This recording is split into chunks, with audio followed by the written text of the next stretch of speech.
আসসালামু আলাইকুম। আজ স্বৈরাচারী হাসিনা সরকারের পতন ঘটেছে, বাংলাদেশ স্বাধীন হয়েছে। সেই আনন্দে আজ পরিবার নিয়ে ঘুরতে বের হয়েছি লেকের ধারে। ঈদের মতো আনন্দ, কি আনন্দ আকাশে বাতাসে।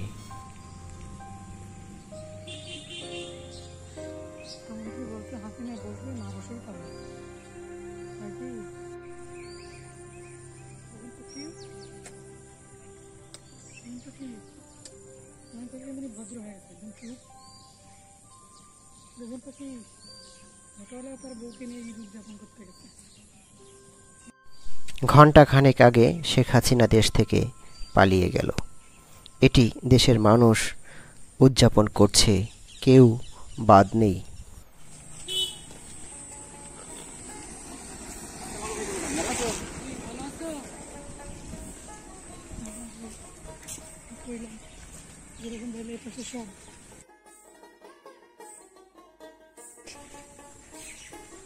বাবা বাবা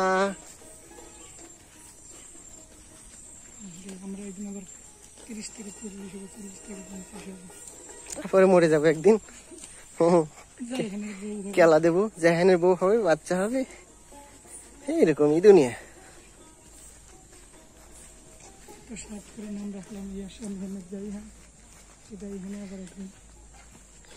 আজকে দেশ স্বাধীন হইলো, জাহানের বয়স 5 মাস 21 দিন হলো।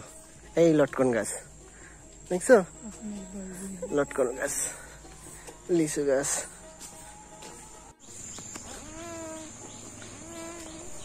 জায়হান শব্দ করছে তার নিজের মতো করে।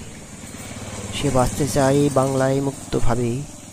আমি খুব টেনশনে ছিলাম, কিন্তু আমি আশাবাদী সে বড় হয়ে সুন্দর একটি বাংলাদেশে বসবাস করতে পারবে।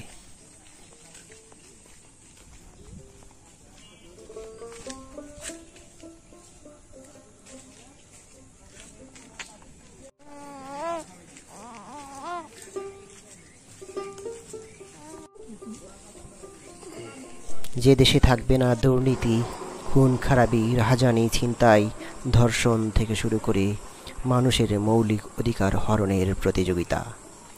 মানুষ তার নিত্য নৈমিত্তিক অভাব অনটন পূরণ করবে তার পরিশ্রমের দ্বারা। জিনিসপত্রের মূল্য মানুষের নাগালের মধ্যেই থাকবে। যে দেশে মানুষ দরজা খুলে ঘুমাতে পারবে, এমন একটি দেশই প্রার্থনা করি সৃষ্টিকর্তার কাছে। আর সেজন্যই নিরিবিলি এই প্রকৃতির মাঝে এসেছি, সে আনন্দ উদযাপন করতে। কারণ আমরা এই প্রকৃতির মধ্যেই বেড়ে উঠেছি। বাংলা মায়ের এই প্রকৃতি আমাদেরকে বড় হতে সাহায্য করেছে। আমরা নদীতে সাঁতার কেটেছি, মাছ ধরেছি, বিলে আমরা বড় হয়েছি কাদামাটির মাঝে। আমরা এ দেশকে ভালোবাসি। এদেশের কাদামাটি থেকে শুরু করে প্রকৃতি, গাছপালা, তরু লতা থেকে শুরু করে প্রত্যেকটি প্রাণীকে আমরা ভালোবাসি। আমাদের মাঝে কোনো ভেদাভেদ নেই। আমরা হিন্দু, মুসলমান, খ্রিস্টান, বৌদ্ধ থেকে শুরু করে সবাইকে শ্রদ্ধা করি। আর এরকম একটি দেশই প্রার্থনা করি, এরকম একটি দেশই স্বপ্ন দেখি, যে দেশে মানুষ মানুষ হিসাবে বাঁচবে, যে দেশের মানুষ তার মৌলিক অধিকার নিয়ে বাঁচবে, যে দেশের মানুষ তার বাক স্বাধীনতা নিয়ে বাঁচবে। আমরা এরকম একটি দেশের জন্য সব সময় প্রার্থনা করেছি। আশা করি এরকম একটি দেশ আমরা পাবো। ওকে, প্রথমে সবাই মেয়েই মনে করে।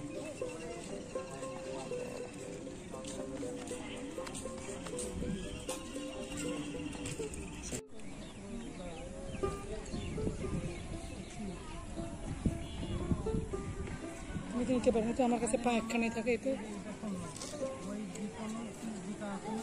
30 টাকা দিয়ে কিছু খাবো।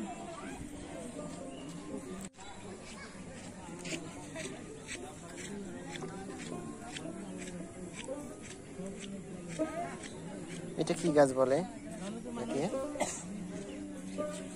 তুমি তো এগ্রিকালচারের ছাত্রী, বলো তো। এটা এক ধরনের মোটর গাছ, কিন্তু এইটা যে এই পাতাটা কি গাছ? উদাল না, উদাল গাছ তো এরকম হবে, শিমুল গাছের মতো ডাটা ঝরে যাবে। মানুষের জন্য দেশ, মানুষের জন্য আইন, আইনের জন্য মানুষ নয়। মানুষের সুখ দুঃখ ভালো মন্দ যে আইন দিয়ে চলবে সে আইনই প্রয়োজন। সেরকমভাবেই মানুষের চাহিদার দিকে তাকিয়েই দেশ পরিচালনা হওয়া উচিত। আমরা সেই স্বপ্ন দেখি, সেই স্বপ্ন বাস্তবায়ন করার জন্য যারা দেশ পরিচালনা করবেন তাদের প্রতি আমাদের প্রত্যাশা যেন মানুষ তার অভাব অনটন সম্পর্কে তাদের দাবি দেওয়া নির্ভয়ে নিঃসংকোচে প্রকাশ করতে পারে। মানুষ যেন এদেশে তার বুক ফুলিয়ে স্বাধীন বাতাস, স্বাধীন দেশে নিঃশ্বাস প্রাণ ভরে নিতে পারে। যে দেশে মানুষ নির্ভয়ে চলতে পারবে, যে দেশের মানুষ দেশের শান্তি শৃঙ্খলা বজায় রাখবে, যে দেশের মানুষ দেশের উন্নতি এবং সমৃদ্ধির জন্য কাজ করবে, যে দেশের মানুষ নৈতিকতা ও সততায় আকাশচুম্বী সফলতা অর্জন করবে, যে দেশের মানুষ হবে তার ধর্মীয় বিশ্বাসে বিশ্বাসী এবং অপর ধর্মের প্রতি শ্রদ্ধাশীল। আমরা এরকম একটি দেশ চাই যে দেশে সবাই ভাই ভাই হয়ে বসবাস করবে, হানাহানি মারামারি থেকে শুরু করে যাবতীয় সন্ত্রাস রাহাজানি থেকে দেশ মুক্ত থাকবে।